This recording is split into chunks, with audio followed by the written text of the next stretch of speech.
அப்படின்னு நாங்கள் ஒரு பிளான் பண்ணி வச்சுருக்கோம். என்னன்னா அது போயிடுச்சு, அவன் என்ன செய்யறது ஒன்றுமே தெரியலன்னு ரொம்ப இவர் என்ன சொல்கிறாரு, யார் பொறுப்பாக இருக்கணும், நீ தானே வச்சுருக்கணும்னு சொல்லிட்டு இவர் எனக்கு ரொம்ப அம்மாட்ட ஏன் கொடுக்குற, நீ தானே வச்சுருக்கணும், எதை ஃபஸ்ட் எடுத்துகிட்டு வரணும் தெரியாதா அப்படின்னு. எனக்கு ரொம்ப கஷ்டமாயிடுச்சு. அதுவே வந்து யாரையும் ஏமாத்தியெல்லாம் நான் அதை சம்பாதிக்கிறேன், ரொம்ப கஷ்டப்பட்டு நியாயமாக உழைச்சது. அப்போ நான் விட்டு சொல்கிறேன், ரொம்ப கஷ்டப்பட்டுருப்பேன், அது உங்களுக்கு தெரியல. என்னுடைய கேம்பஸ்ல இருந்தால் கூட நீங்கள் தானே எனக்கு ஹெல்ப் பண்ணணும்னு சொல்லிட்டு ரொம்ப கவலை. அப்புறம் தேட ஆரம்பிக்கிறேன். அடுத்த நாள் காலையிலேயே இவங்க எழுதுறாங்க போய் பார்த்தா அவங்க என்னன்னு ஒரே டென்ஷன். சரின்னு சொல்லிட்டு தேடும்போது கிடச்சிருச்சு. என்னுடைய பையன் மட்டும் சொன்னால், நீங்கள் கொண்டு வந்தவங்க எடுத்தவங்க நீங்கள் டென்ஷன் ஆகிறது ஃபஸ்ட்டு எல்லா இடத்துலையும் தேடுங்க, எல்லா பொருட்களையும் பிரித்து பாருங்கள், அதுக்கப்புறம் பார்த்துக்கலாம் அப்படின்னு. சரி பார்க்கும்போது கிடச்சிச்சு. ஒரு வழியாக நன்றி நன்றி. நம்ம வந்து ஒரே ஒரு செயின் பண்ணுறோம்.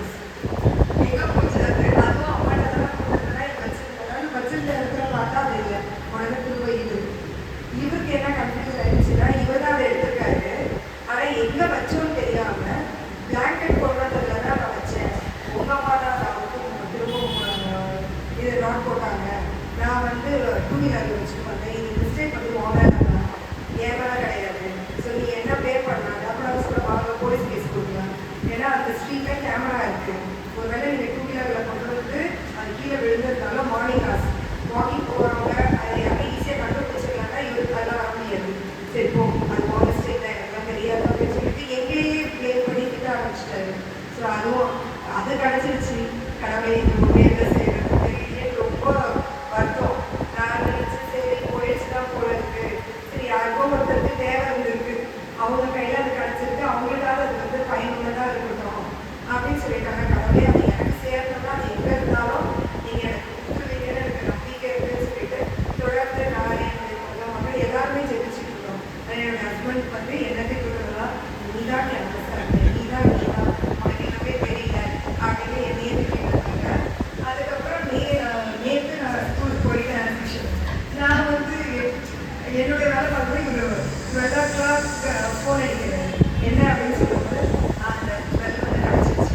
நான் நெக்ஸ்ட் வந்து கடவுளுக்கு நன்றி, ரொம்ப சந்தோஷம், எசப்பாக்கு நன்றி சொல்லிட்டேன். அது எங்கே இருந்தது அப்படின்னா அது ஒரு கஷ்டம் போல.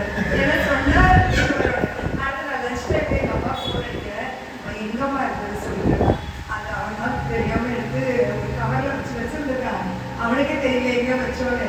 ஆனால் நல்லபடியாக நம்ம வீட்டுக்குள்ளே தான் இருந்தது. எதையோ நேரம் போய் கிடச்சிருச்சு. அதனால் கிடச்சிருச்சு இல்லை, நீ வீட்டில் ஒன்று இது பண்ணாங்க அப்படின்னு.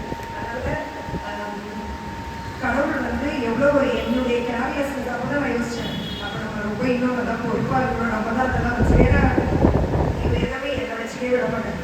உனக்கு என்ன தெரியாது தெரியாது தெரியாது, ஃபஸ்ட்டு உனக்கு என்ன தெரியும், உனக்கு என்ன தெரியாது, நீ ஒரு ஈ சொல்லித்தர டீச்சர், அவ்வளோதான் உனக்கு தெரியும். வேறு ஏதாவது உனக்கு தெரியுமா, ஒன்றுமே தெரியாது. சொன்னாலும் உனக்கு புரியவே புரியாது, உனக்கு எதுக்கு நான் சொல்லணும் அப்படின்னு எந்த விஷயமும் சொல்லவே மாட்டாங்க. எல்லாம் செய்து முடிச்சுட்டு அதுக்கப்புறம் வித்தியாசமாக உனக்கு சொன்னால் என்ன உனக்கு தெரியுமா, தெரியாது, அதனால் உனக்கு சொல்லணும்னு அவசியம் கிடையாது அப்படின்னு சொல்லியிருப்பாங்க. அதனாலே நான் வந்து என்னுடைய பொறுப்பை கூட நான் சொன்னேன் கரெக்டாக செய்யறேன்னு எனக்கே தெரியாது. அது சரி அம்மாவது வச்சுக்கிறோம். ஆனால் கடவுள் எந்த சூழ்நிலைக்கும் நீ தான் உங்ககிட்ட இருக்க பொருளெல்லாம் பத்திரமா வச்சுக்கணும் அப்படின்னு ஒரு பாடத்தை எனக்கு சொல்லி கொடுத்துருக்காரு. இன்னும் நம்ம கஷ்டப்பட்டு உழைக்கிற அந்த உழைப்பின் பயன் கடவுள் கண்டிப்பாக நமக்கு தான் தருவார். அது வேறு யாருக்குமே கண்டிப்பாக எந்த சூழ்நிலையிலே கொண்டு வர மாட்டார். ஏன்னா நம்ம ஒரு உயிருள்ள தேவன், இந்த உலகத்தில் அவர் மட்டும்தான் தேவன்.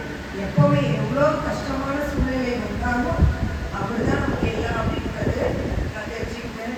என்னுடைய பையனுக்கு வந்து ஆப்ரேஷனுக்காகவே அவன் வந்து டேப்லெட்ஸே ஒழுங்காக சாப்பிட மாட்டான். இப்போ ஒரு 2 வீக்ஸாகவே அவனுக்கு கொஞ்சம் பெயின் ரொம்ப ஜாஸ்தியாகி கொஞ்சம் இதுவரையே இருந்ததை விட